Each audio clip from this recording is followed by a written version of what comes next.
Siapa sebenarnya berbohong guna hadis? Ketua Whip Perikatan Nasional Datuk Seri Taqiyuddin Hassan berkata perbahasan peruntukan laporan Ketua Audit Negara LKAN 2021 di Dewan Rakyat bercanggah dengan perkara 107 Fasa 1 Perlembagaan Persekutuan. Menurut beliau, hanya Jawatankuasa Kira-Kirauan Negara PAC yang bertanggungjawab melihat, meneliti, memanggil segala saksi termasuk menteri untuk beri keterangan. Parlimen Malaysia ini sejak persidangan pertama tidak pernah mengikut kajian kami, laporan LKAN dibahaskan, katanya. Demikian alasan Ahli Parlimen Perikatan Nasional untuk tidak hadir pada perbahasan LKAN. Laporan Ketua Audit Negara LKAN melakukan siasatannya terhadap standard tata kelola yang dilaksanakan oleh agensi persekutuan, kementerian dan agensi negeri semasa membelanjakan kewangan masing-masing. Mungkin Ahli Parlimen Pembangkang tidak terasa berdosa kerana mengambil dana hasil keringat rakyat untuk diberi makan kepada anak isteri, tetapi tidak menjalankan tanggungjawab utama mereka kerana mereka ada dalil. Maka dalil itulah yang diputar untuk mewajarkan mereka melakukan atau tidak melakukan sesuatu tindakan, termasuk tidak hadir di Parlimen. Tidak mengherankan jika demikian sifat Setiausaha Agung PAS, beliau sekadar menghayati pemikiran Presiden partinya sahaja. Bukan hanya Perlembagaan Persekutuan yang digunakan sebagai alasan, malah hadis juga diputar belit sebagai dalil untuk mempertahankan hujah dangkal mereka. Minda Presiden tulisan hadis sering mempergunakan dalil agama dengan konteks yang salah untuk kepentingan PAS. Kali ini hadis cuba menyatakan PH dan pemimpin Melayu selain dirinya berbohong. Tuduhan seperti ini cukup berat. Apatah lagi berdalilkan hadis yang tidak kena pada konteks dan tempatnya, tegas Mujahid. Berdasarkan tarikh hantaran Mujahid di Facebook pada 1 Jun 2023, beliau dipercayai merujuk kepada tulisan Abdul Hadi bertajuk Melayu Mudah Lupa bersama Pakatan Harapan pada hari yang sama. Dalam rencananya, Abdul Hadi berkata Islam mewajibkan sifat adil dalam perkara yang besar dan tidak pernah berbohong. Hal ini termasuklah sesiapa yang sifatnya pembohong, maka dia tidak diterima menjadi saksi di mahkamah kerana dia dihukum sebagai saksi yang fasik mengikut hukum syariat. Undang-Undang Manusia juga menegaskan saksi yang bohong adalah ditolak dan boleh dijatuhkan hukuman. Mengikut hukum Islam, pelantikan jawatan penting dalam kerajaan seperti hakim sehinggalah ketua negara adalah wajib bersifat adil, tidak fasik, termasuk dalam sifat fasik itu adalah berbohong, ujar Abdul Hadi.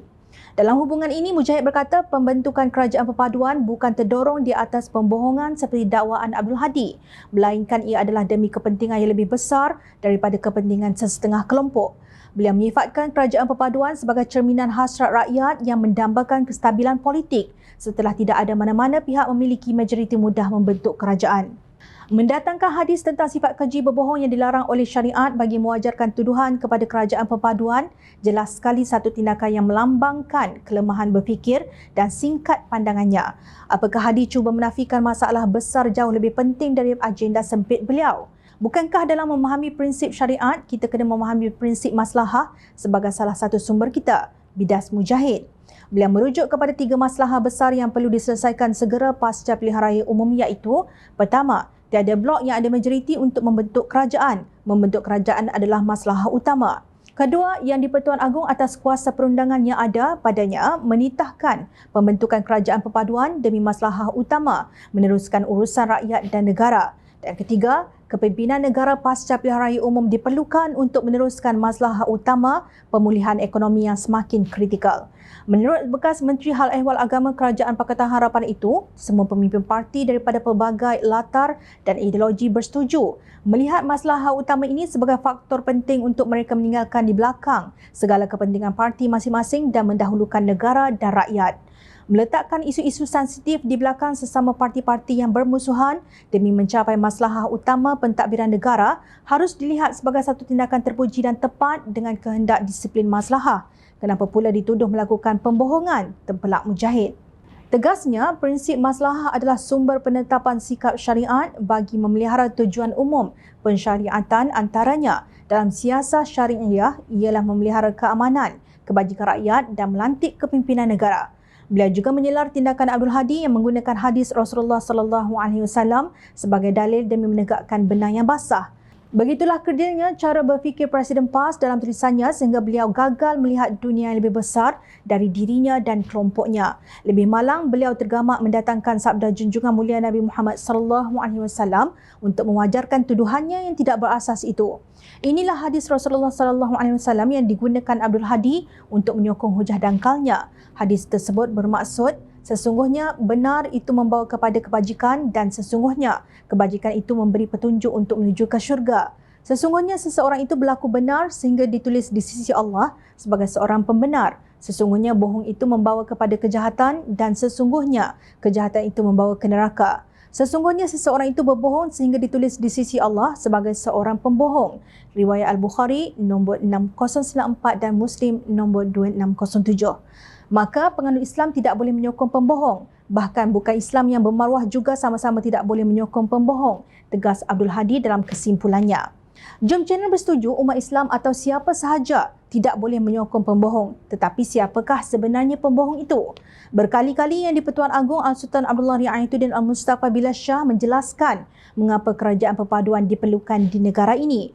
Malah pelantikan Datuk Seri Anwar Ibrahim sebagai Perdana Menteri ke-10 pada 24 November 2022 mendapat sokongan Majlis Raja-Raja Melayu menerusi mesyuarat Majlis Raja-Raja ke-260 di Istana Negara pada 30 November tahun itu.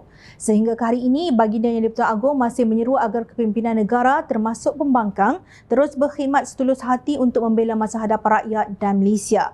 Malangnya Abdul Hadi memilih untuk mentakfiri dengan menuduh Pakatan Harapan sebagai tanpa berakidah, tanpa berideologi, tanpa berakhlak dan tanpa berilmu, mudah dipengaruhi oleh teori barat serta bercanggah dengan kepimpinan melalui teladan Rasulullah sallallahu alaihi wasallam. Adakah Abdul Hadi bermaksud titah Yang di-Pertuan Agong dan Majlis Raja-Raja Melayu itu juga pembohongan? Adalah menjadi tanggungjawab wakil rakyat untuk hadir di Parlimen. Sebaliknya, semasa Perikatan Nasional berkuasa, mereka gagal menangani serangan COVID-19 secara berilmu. Akibatnya, rakyat dikurung berbulan-bulan, perniagaan ditutup, operasi kilang dihentikan, puluhan ribu meninggal dunia, yang terdesak mengangkat bendera putih yang putus asa membunuh diri. Parlimen digantung. Bahkan Abdul Hadi dilihat melupakan peristiwa berdarah memali 1985 apabila beliau menandatangani sokongan terhadap proklamasi bangsa Melayu di hadapan Tun Dr. Mahathir Mohamad. Justru Jom Channel ingin berkongsi sebuah hadis sahih daripada Abu Hurairah radhiyallahu an. Beliau meriwayatkan daripada Nabi sallallahu alaihi wasallam, baginda bersabda yang maksudnya, sesungguhnya orang muflis dari kalangan umatku adalah sesiapa yang datang pada hari kiamat dengan solat, puasa dan zakat. Dia juga datang dalam keadaan pernah mencela orang ini, menuduh orang ini, memakan harta orang ini, menumpahkan darah orang ini, memukul orang ini. Maka diberikan kepada orang-orang tersebut kebaikan-kebaikan dirinya. Sekiranya kebaikannya sudah habis dalam keadaan perhitungan ke atasnya belum lagi habis, maka diambil kejahatan-kejahatan mereka itu tadi lalu dicampakkan kepadanya dan kemudiannya dia dicampakkan ke dalam neraka. Hadis riwayat Muslim 2581. Fikirlah siapakah orang yang paling muflis di akhirat itu. Ingat, rakyat sentiasa memerhati.